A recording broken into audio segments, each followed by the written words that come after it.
শিল্পীর স্বাধীনতা, পরিমণির এই স্বাধীনতায় হস্তক্ষেপ করে বারবার রাষ্ট্র যেভাবে তার পায়ে শিকল বাঁধতে চেয়েছে, সেটা আসলে শুধু পরিমণির বিষয় নয়।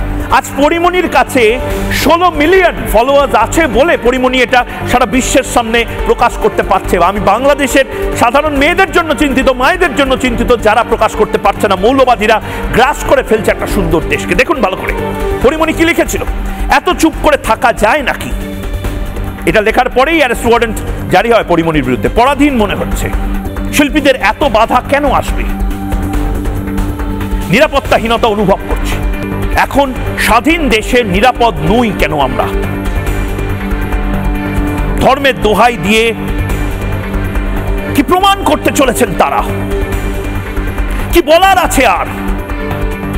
তাহলে কি আমরা ধরে নেব আমরা ইমোশনালি ব্যবহার হয়েছিলাম? খুব বড় লাইন পরিমণি এই মুহূর্তে বলেছেন। ইমোশনালি মোহাম্মদ ইউনূস মার্কিন ডিপ স্টেটকে নিয়ে বাংলাদেশের সাধারণ মানুষকে ব্যবহার করেছিল, যেখানে বাংলাদেশের নারীদেরকে একেবারে গোড়ামির অন্ধকারের দিকে ঠেলে দিতে চায় মোহাম্মদ ইউনূসের সরকার।